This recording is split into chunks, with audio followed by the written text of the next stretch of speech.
দেশ আজ গণতন্ত্রের পথে হাঁটা শুরু করলো। বাংলাদেশের ২০ কোটি মানুষ আজ আমরা গণতন্ত্রের স্বাদ পাওয়া শুরু করলাম।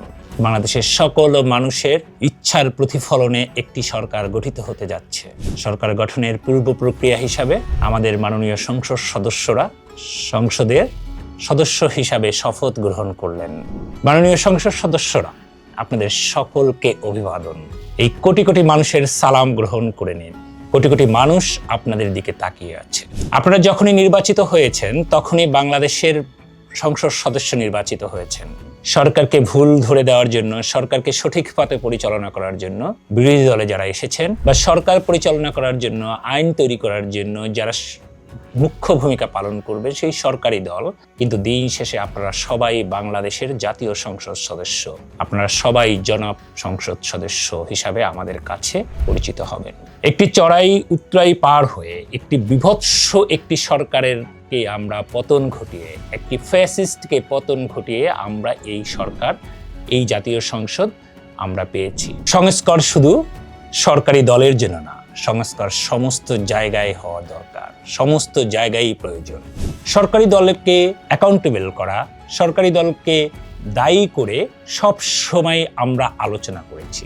সরকারি দলকে কিভাবে পরিচালিত করা যায়, সরকারি দলকে কি করে রাষ্ট্রের ভালো কাজে ব্যবহার করা যায়, এটাকে নিয়ে আমরা বারবার আলোচনা করেছি। লক্ষ লক্ষ ঘন্টা আলোচনা করেছেন দেশের সমস্ত জ্ঞানীজনরা, কিন্তু আপনারা কি দেখেছেন আলোর নিচে একটু অন্ধকার রয়েই গেছে। আমরা কখনোই বিরোধী দলের দায়িত্ব নিয়ে কখনোই আলোচনা করিনি। বিরোধী দলের কি কি কর্তব্য থাকে, বিরোধী দলের কি কি কাজ থাকে, বিরোধী দলের কি কি অ্যাকাউন্টেবিলিটি থাকে, এটা নিয়ে আমরা এক মিনিটের জন্য কখনো কথা বলিনি। আমাদের এখন সময় এসেছে সরকারকে নিয়ে যেমন কথা বলবো, একইভাবে বিরোধী দলের দায়িত্বশীলতা, তাদের কাজকর্মের মূল্যায়নও আমাদের এখন থেকে করতে হবে। কারণ নতুন এক বাংলাদেশে আমরা যোগ দিচ্ছি বা আমরা পা দিচ্ছি, এই কথা বলতে গেলে আপনাকে বিরোধী দলকে সাথে নিয়েই পা দিতে হবে। আমরা শুধু পা সরকারি দলকে নিয়ে দিলেই হবে না। সেই ক্ষেত্রে সরকারি দলকে যেমন প্রশ্নের মুখে করা যাবে, বিরোধী দলকেও আমাদের প্রশ্ন করা শিখতে হবে। কারণ একইভাবে সরকারের, বাংলাদেশ রাষ্ট্রের ট্রেজারি ডিপার্টমেন্ট থেকে সমস্ত সুযোগ সুবিধা একই রকমের ভোগ করবেন বাংলাদেশের ৩০০ সংসদ সদস্য সবাই। এখানে কে সরকারি দল তার জন্য একটু বেশি বেতন বা কে বিরোধী দল তার জন্য একটু কম বেতন, এরকমের কোনো সুযোগ নাই।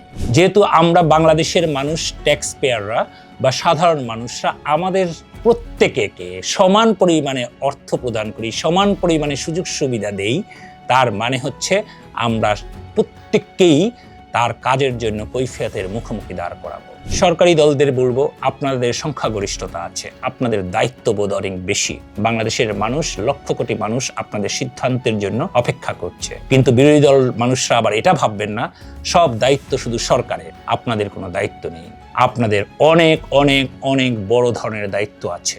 সেখানেও আপনারা যদি ব্যর্থ হন, তার জন্য আপনাদের মুখোমুখি হতে হবে আমাদের কাছে, আমাদের জনসাধারণের কাছে। পরিশেষে জাতীয় সংসদ সদস্যের সমস্ত নির্বাচিত সদস্যদের প্রাণ ঢালা অভিনন্দন। আপনি সরকারি কিংবা বিরোধী দল কিংবা স্বতন্ত্র দল, আপনাদের সবার জন্য উজাড় করা ভালোবাসা রইল। আপনাদের সবার সফলতা কামনা করি। আপনারা সরকারে যে আছেন তাদের, বিরোধী দলে যারা আছেন তাদের, স্বতন্ত্র যারা আছেন তাদের সবার জন্য সফলতা কামনা করি। আপনারা সবাই আমাদের বাংলাদেশকে রিফ্লেক্ট করেন আপনাদের কাজে কর্মে, আপনাদের আচার ব্যবহারে, আপনাদের আইন গঠনে, আপনাদের সমাজ গঠনের প্রক্রিয়ায়, আপনাদের রাষ্ট্রের বিভিন্ন পর্যায়ে। আপনাদের সরকার, বিরোধী দল, স্বতন্ত্র সবাই আমাদের কাছে দায়ী। এই কথাটা আপনারা সবসময় মাথায় রাখলে আপনাদের নিজেদের জন্য ভালো, দলের জন্য ভালো, আর বাংলাদেশের জন্য তো খুব ভালো। আপনাদের সফলতা কামনা করছি। আর সরকারি দল, আপনাদেরকে বলবো, আপনাদের দায়িত্ব অনেক বেশি, আপনাদের কর্তব্য অনেক বেশি।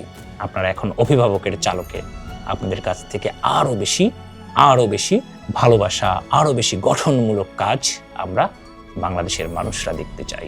আপনাদের সফলতা কামনা করছি। আল্লাহ হাফেজ। বাংলাদেশ জিন্দাবাদ। সবার আগে বাংলাদেশ।